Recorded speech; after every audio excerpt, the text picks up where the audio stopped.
All right, everyone, a really disappointing one. A 1-1 draw between Arsenal and Brighton at the Emirates. A bit of a gutting result, especially the context in which it happened. Of course, the Declan Rice red card, which I wholeheartedly disagree with. I don't think it was a second year. I think it's extremely harsh. We need to talk about the PGMOL in a little bit more detail in a bit. It's been a while since we've had to do that, but I think it's sort of time to bring that conversation back up. And Arsenal come away with a point that... I'll be honest, I didn't think our performance was good up until the red card, if I'm really honest. But then I actually think what we did, once we did go to 1-1, and we were on the back foot, we were facing a lot of shots, and Brighton are a good team, we know that. I think we did pretty well to kind of hang in there from a defensive perspective. I do think we could do a little bit more going the other way. But let's talk about it, all the kind of big decisions and all the big moments. This is a match report, which means I kind of go through...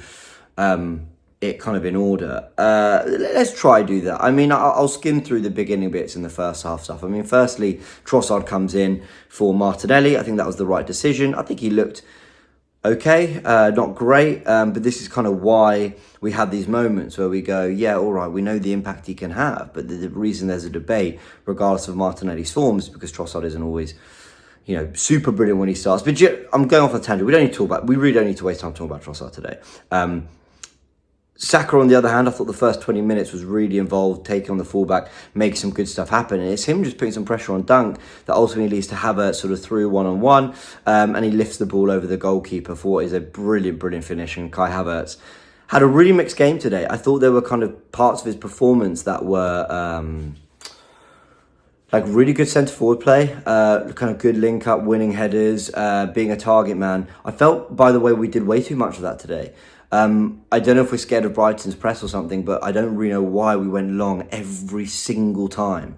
We always wanted to go and hit Havertz, and then when we were down to 10 men, you know, we were just giving the ball away by hoping Martinelli or Saka, as well as Havertz, were going to hold up the ball. I didn't like that at all. I wanted us to show a little bit more composure in possession. But we were going long a lot. Anyway, Havertz, great finish. While we're talking about it, we may as well mention the kind of moments he had in the second half where, you know, he does really, really well to put it on a plate. No, he didn't put it on a plate for Saka. He put a really good ball into the box when we were counter-attacking with 10 men.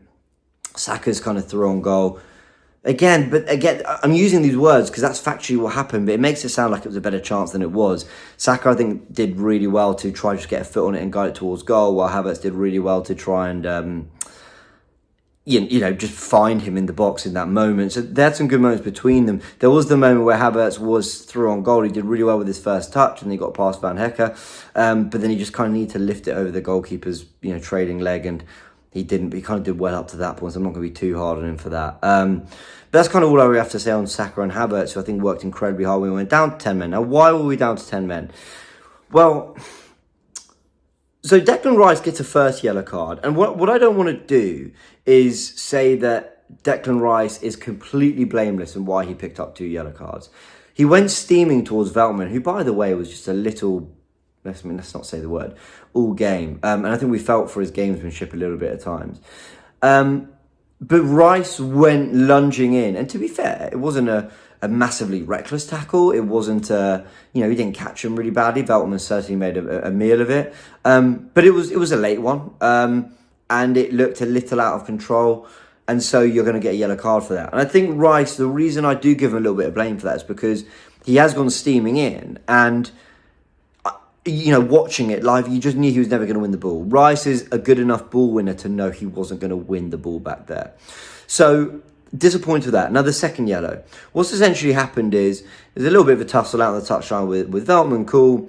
He doesn't get the foul. And as he's kind of walking away, Rice, he does what I describe as just nudging the ball out of the way. He just goes, all right, let me just flick that out of the way. He's not kicked it away. Because this is, we need to remember, the second yellow card is given for, by the letter of the law, kicking the ball away. It's a form of obstruction, I guess you could call it. It's a form of bad sportsmanship, and referees punish it.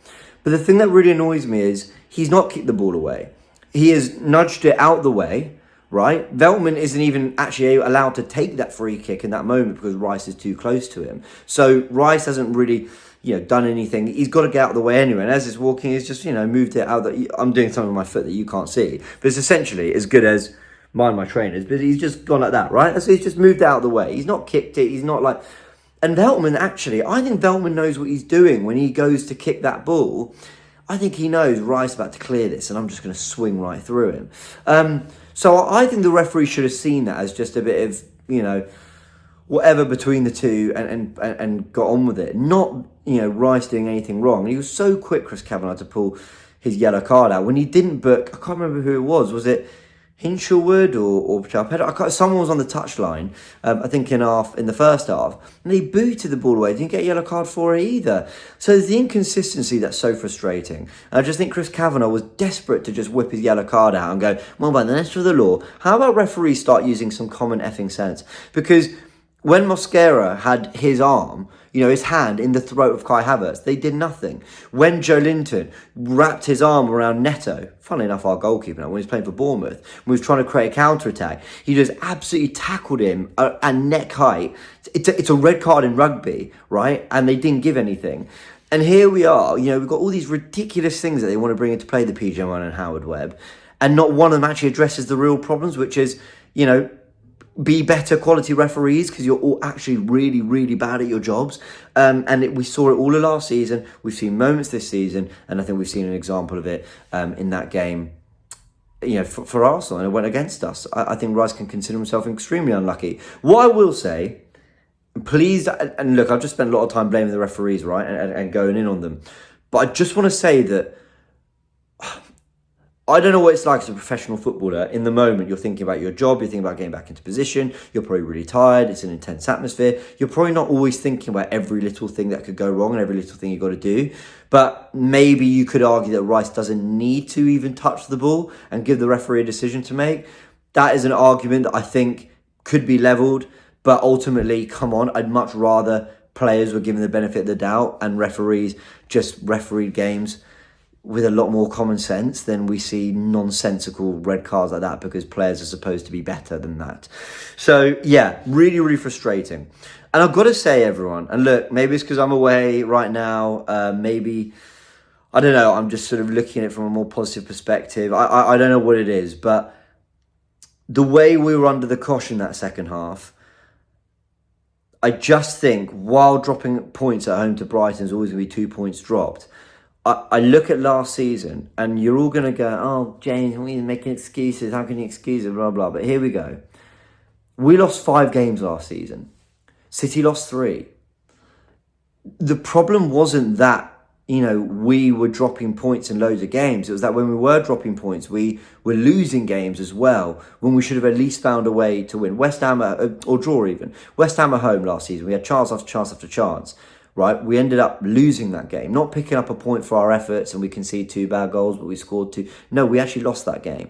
Fulham away as well was a similar situation. Villa, well, we were better in both those games. We came out with 0 points, let alone the 2 that we at least deserved. We probably deserved 6 in those 2 games. So what I'm trying to say here is, and I'm going to actually be critical of Arsenal in a sec, but I do want to say that when there's been adversity, and you've had a man sent off, and then you've conceded a goal, and you're under the cosh against a good side, which Brighton are, sometimes it's a case of, all right, well, at least we didn't lose. If you can't win the game, don't lose it. And I feel like things did go against us a little bit in that prevented us winning the game.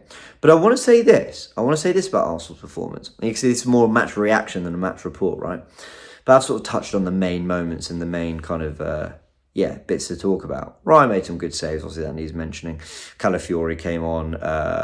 Who else? Martinelli came on. Zinchenko came on. But there's kind of not really too much to say about the performances. I thought Calafiori looked good, actually. Actually, Cala did look good. And Saliba and Gabriel were poor on the Brighton equaliser. In fact, I haven't touched on that. Let me touch on that, then I'll talk about where I really do want to give Arsenal some criticism. The ball straight through the middle, when you're down to 10 men, is like the last ball, the last goal you should be conceding. Like a ball that just cuts you down the middle like that. I think Arsenal will be really disappointed that, okay, Brighton had other chances and Ryan made other saves, but that in particular was the goal we conceded, because straight down the middle should never happen. And I think Saliba, Gabriel, whether it's Partey's position, I haven't watched it back too well, but something needs to be done better from that perspective. It was such a silly, easy goal to concede, and I'm really disappointed from that perspective on that. But here's where I'm actually going to be critical of Arsenal, because the red card comes, in the 52nd, 53rd minute? Maybe a bit earlier, maybe a bit later. But we played a whole first half where I actually thought for 17 minutes that first half we looked sharp. Saka was having some really kind of good joy against his fullback, and we were doing some really good stuff. There's actually a lot to like about Arsenal's first 17 minutes in terms of sharpness on the ball, the areas we were getting into. But we then were pretty poor. The game became scrappy. There were lots of stoppages. Ødegaard injury, he never looked the same after that. Saka sort of got caught in the head. They were down a few times. There were just moments that just stopped the play a lot, and there was kind of no rhythm, and Arsenal never wrestled that rhythm back from the 17th to 20th minute onwards. And yes, we scored in the 38th or whatever, but we weren't good. It was against the run of play, not against the run of play, but we weren't particularly deserving of the lead. We weren't playing that well. We had moments, we had opportunities, we could have scored other goals certainly in that first 17 minutes, don't get me wrong, but we definitely took our foot off the gas, or lost a little bit of just control and momentum. I think we could have had them in a stranglehold after the way we started the game, and we never really did. So that is disappointing from an Arsenal perspective. Look, I'll end it here. I think it's 2 points dropped. Please don't take what I was saying earlier in the vid as me saying, what's the point gained, guys? Be happy. I'm not saying that. I think we should be really disappointed in the context of everything that we haven't, come away with 3 points against Brighton. But I also think that as a game we could have easily lost when you look at just how badly we were playing for a lot of it, and how much last-ditch defending we had to do, and the decisions I do believe went against us. So we've come away with a point. It's frustrating, and I think the bigger frustration is that now we don't have Rice or Marino for the North London derby. And Partey, who, by the way, I thought looked like he had no legs in the first half. Suddenly, the minute he had to, when Rice went off, he sort of found that burst again. So I don't know, maybe that's encouragement that he's got it in there. But him and Jorginho probably next to each other are going to have a massive performance against, Tottenham. And then there's Atalanta, which obviously Rice will be back for, and then City, which Rice will be back for as well. So, it's not the best way to go into 3 really difficult games, but it is what it is. It's early in the season. Keep it moving. You're not going to have every game go your way, but frustrating that we couldn't just go into the international break on a really good result.